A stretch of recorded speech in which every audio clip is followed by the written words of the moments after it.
वो आधा हिस्सा जिसके बगैर सच पूरा नहीं होता, वो है अर्ध सत्य।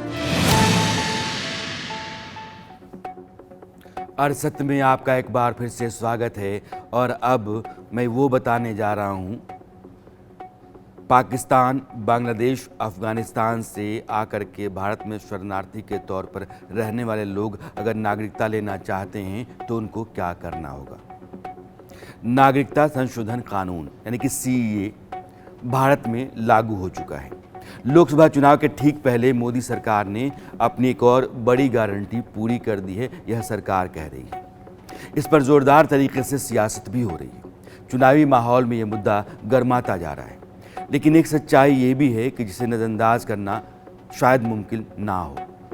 पाकिस्तान, बांग्लादेश और अफगानिस्तान से आए हिंदू और दूसरे अल्पसंख्यक यानी कि उन देशों में जो अल्पसंख्यक हैं, हिंदू, सिख, ईसाई, बौद्ध, जैन, पारसी, मुसलमानों को छोड़ करके, उनके लिए बड़ी खबर है। जिस तरह के शोषण प्रताड़ना से बचकर वो हिंदुस्तान आए हैं, उसके लिए उन लोगों की खातिर ये बड़ी राहत की बात है। अब उन्हें भारत में आसानी से नागरिकता मिल सकती है। भारत सरकार ने 11 मार्च को सीए देश भर में लागू करते हुए इसके नियमों की अधिसूचना जारी कर दी, नोटिफाई कर दिया। इस कानून के तहत पाकिस्तान, बांग्लादेश और अफगानिस्तान से आए हुए लोग भारत की स्थायी नागरिकता पा सकते हैं। हिंदू, सिख, जैन, ईसाई, बौद्ध, पारसी, जिनका जिक्र मैंने किया, इसके लिए इस वक्त जो डेडलाइन तय किया गया है उसके मुताबिक वैसे लोग जो 31 दिसंबर 2014 तक भारत आ गए थे, उनको अर्हता बनती है, एलिजिबल होते हैं। यानी कि आज से 10 साल पहले अगर आप भारत आ गए हैं तभी आप अप्लाई कर सकते हैं सिटीजनशिप के लिए। ये कानून उन्हीं लोगों के लिए है। साल 2019 में इस कानून को लागू करते हुए एक ऑनलाइन पोर्टल भी जारी किया गया था। आपको याद होगा कि दिसंबर 2019 में यह कानून संसद से पास हुआ था और उस पोर्टल के जरिए नागरिकता के लिए आवेदन किया जा सकेगा।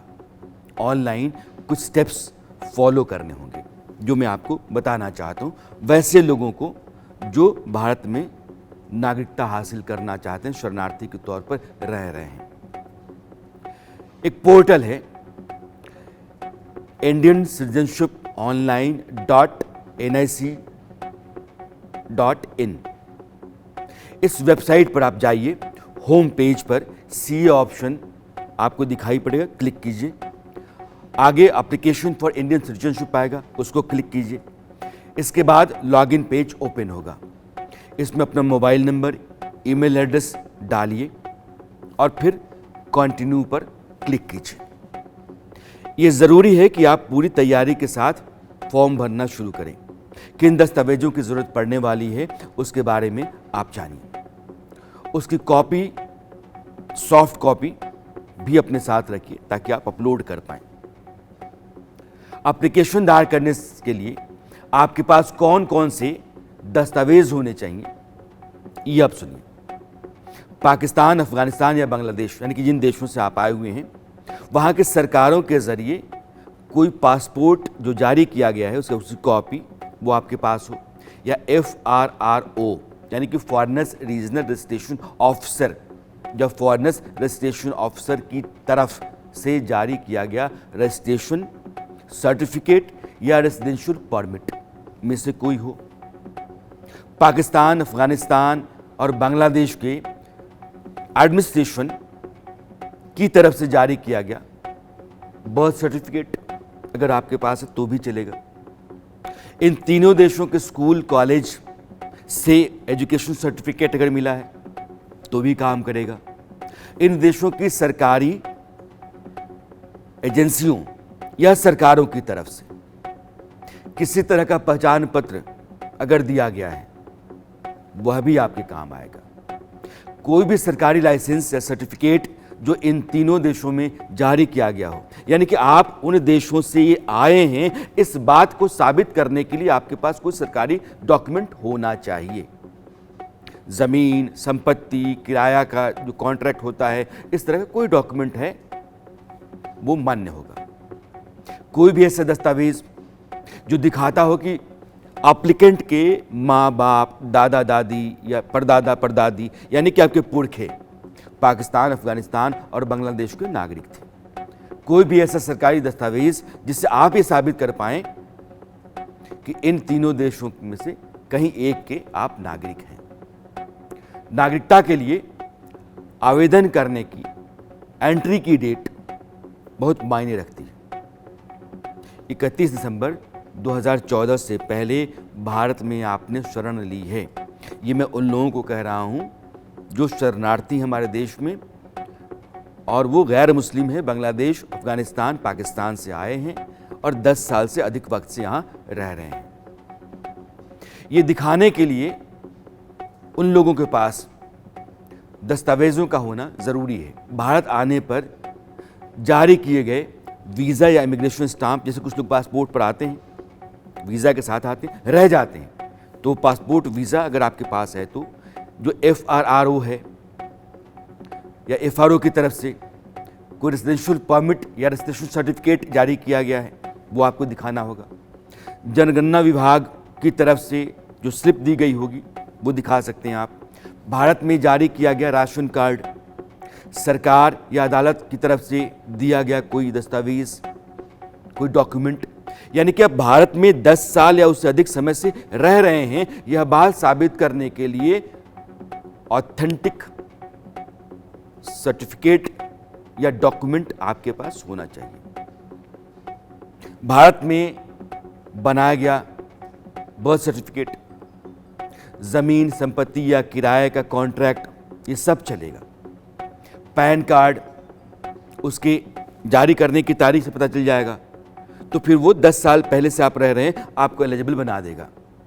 स्थानीय अधिकारियों का या MLA MP का या लोकल बॉडी के किसी इलेक्टेड मेंबर का, उसकी तरफ से कोई प्रमाण पत्र, दस्तावेज आपको दिया गया है। सरकारी या प्राइवेट बैंक या डाकघर का पासबुक आपके पास है। भारत में आवेदक के नाम पर कोई इंश्योरेंस पॉलिसी, उसके डिटेल्स, इलेक्ट्रिसिटी का कनेक्शन, कोई दूसरी यूटिलिटी और उसका बिल, रसीद, दस्तावेज, यह सब कुछ मान्य है कि आप 10 साल पहले से रह रहे हैं, अगर आप साबित कर देते हैं तो। कोर्ट या ट्राइब्यूनल की प्रक्रिया के दस्तावेज भी अगर आपके पास हैं तो चलेंगे। EPF या पेंशन से संबंधित दस्तावेज, जिससे पता चल सके कि एप्लीकेंट भारत में 10 साल से अधिक समय से रह रहा है। स्टेट इंश्योरेंस कॉरपोरेशन से कोई कागज मिला हुआ है, स्कूल, कॉलेज, यूनिवर्सिटी या किसी और एजुकेशनल एजेंसी की तरफ से, इंस्टीट्यूट की तरफ से सर्टिफिकेट आपके पास है। म्यूनिसिपैलिटी का कोई पेपर आपके पास है, ट्रेड लाइसेंस, मैरिज सर्टिफिकेट, इन सब के आधार पर आप भारत की नागरिकता के लिए आवेदन कर सकते हैं। भारतीय नागरिकता ऑनलाइन पोर्टल पर आवेदन के लिए पूरी तैयारी ज़रूरी है। इसमें आपसे जो जो डिटेल्स मांगे जा रहे हैं उन्हें भरना होगा, साथ ही ज़रूरी दस्तावेज अपलोड करने होंगे। उसके बाद ही नागरिकता मिलने की प्रक्रिया शुरू होगी। डॉक्यूमेंट का सही होना बहुत ज़रूरी है। जांच पड़ताल के बाद ही नागरिकता दी जाएगी। CA 2019 नाम से एक मोबाइल एप्लीकेशन भी जारी किया गया है, जिसके ज़रिए भी आप आवेदन कर सकते हैं। मोदी सरकार ने आखिरकार नागरिकता संशोधन कानून को लागू कर ही दिया और पिछले लोकसभा चुनाव के समय से ही ये मुद्दा गरमाया रहा है। विपक्ष बार बार इसे मुस्लिम विरोधी बताता है। कुछ लोग कहते हैं कि भारतीय संविधान में जो फंडामेंटल राइट्स हैं, पहला राइट है राइट टू इक्वालिटी, उसका ये हनन है, उल्लंघन है। जबकि सरकार की तरफ से ये बार बार कहा जाता रहा है कि ये कानून नागरिकता देने के लिए है, नागरिकता छीनने के लिए नहीं है। और वैसे लोगों को जो धार्मिक रूप से अपने देशों में प्रताड़ित थे, भाग करके भारत में शरण लिए हुए हैं। क्योंकि बांग्लादेश, पाकिस्तान, अफगानिस्तान ये मुस्लिम बहुल देश हैं, यहाँ के मुसलमान को धार्मिक प्रताड़ना नहीं मिलेगी, इसलिए वो इसके योग्य नहीं है। वहाँ अल्पसंख्यक के तौर पर एक बहुत ही खराब जीवन जिन लोगों ने जिया है, बड़ी मुश्किल से बच करके आए हुए हैं, उनको सीए कानून के तहत नागरिकता देने का प्रावधान किया गया है। सीए पर सरकार का शुरू से स्टैंड यही रहा है। कांग्रेस पार्टी सीए का विरोध करती थी। आजादी के वक्त से कांग्रेस पार्टी और हमारे संविधान निर्माताओं का वादा था कि बांग्लादेश, अफगानिस्तान और पाकिस्तान से जो शरणार्थी आएंगे, जो वहां की प्रताड़ना झेल कर आएंगे, उसको हम नागरिकता देंगे। मगर तुष्टीकरण की, वोट बैंक की राजनीति के कारण कांग्रेस पार्टी इसका विरोध करती थी।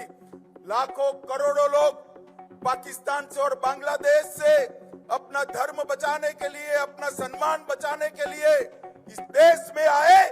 उनको नागरिकता नहीं मिलती थी। अपने ही देश में वो नागरिकता के बगैर अपमानित होते थे।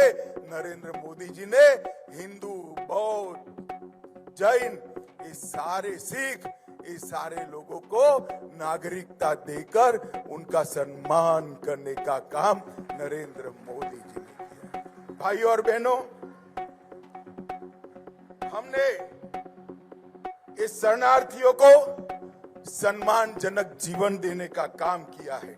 उनकी संस्कृति, उनकी भाषा, उनका धर्म, उनके परिवार की महिलाओं का सम्मान, उसका रक्षा करने का काम किया है। और कल से इस देश में आया हुआ हर एक शरणार्थी मेरे और आपके जितना ही अधिकारी है इस देश पर। ये अधिकार हमने जहां अफगानिस्तान, बांग्लादेश, इस तरह के पाकिस्तान जैसे देश हैं जहां पर हिंदू, सिख, पारसी, बौद्ध, इन सब को, क्रिश्चियन, ईसाई, इसको अगर माइनॉरिटी में है तो उनके ऊपर जो प्रताड़नाएं वहां पर होती हैं, उनका जो उत्पीड़न होता है, उनके पास कोई रास्ता नहीं होता कहां जाए।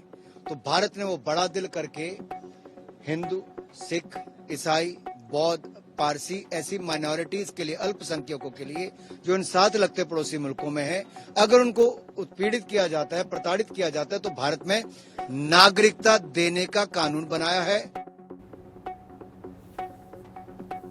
नरेंद्र मोदी की सरकार कहती है कि सीए संविधान निर्माताओं का वादा था, उनकी सरकार ने उसको पूरा किया है। लेकिन विपक्ष ऐसा नहीं मान रहा है। वो इसे एक सियासी हथकंडा बता रहा है। कि CAA को आप सिर्फ CAA से नहीं, CAA को आपको NPR और NRC से जोड़कर देखना जरूरी है। क्या अमित शाह पार्लियामेंट में मेरा नाम लेकर नहीं कहे थे कि ओवैसी जी, NPR, NRC भी आएगा? क्या अमित शाह कई टीवी इंटरव्यूज में नहीं कहा था कि NPR, NRC आएगा? जब CAB था,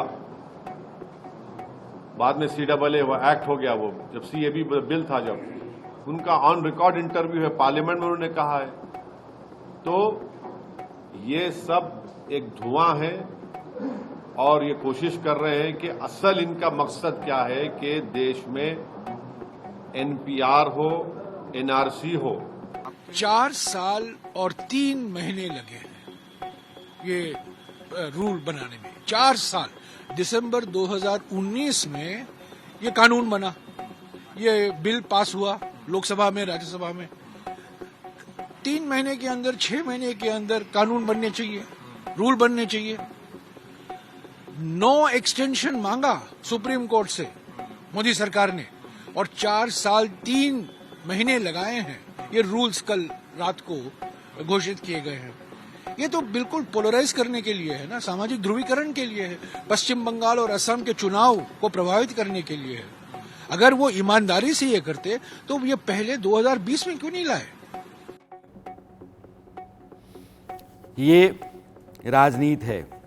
लेकिन जैसे NPR, CAA और NRC, इन तीनों को मैं आपको समझाना चाहता हूँ। CAA का मतलब क्या हुआ कि आपने अपने देश में वैसे लोग जो आके शरणार्थी के तौर पर रह रहे हैं, गैर मुस्लिम हैं, 10 साल हो गए उनके रहते हुए, उनको आपने भारत की नागरिकता दे दी, तो अब भारतीय नागरिक हो गए। जैसे बाकी नागरिक आपके हैं वैसे ही वो भी हो गए। NPR नेशनल पॉपुलेशन रजिस्टर, यानी कि भारत के भीतर जितने भी लोग रहते हैं उनका रिकॉर्ड उसमें रहेगा। NRC नेशनल सिटीजन्स रजिस्टर, तो अब ये जो सिटीजन्स का रजिस्टर है ये टोटल पॉपुलेशन और सिटीजन, तो जो लोग सिटीजन नहीं है टोटल पॉपुलेशन में वो बाहरी हैं, जो आके रह रहे हैं वो नागरिक नहीं हैं, तो फिर उनके साथ अलग से सलूक किया जा सकता है, उनके लिए कानून अलग होगा। यही विपक्ष बात समझा रहा है और मुस्लिम तबके को भड़का रहा है, लेकिन किसके लिए? भारत के नागरिकों के लिए नहीं है। भारत में आकर के जो लोग बसे हुए हैं और भारत के ऊपर बोझ हैं उनके लिए है। वो आधा हिस्सा जिसके बगैर सच पूरा नहीं होता, वो है अर्ध सत्य।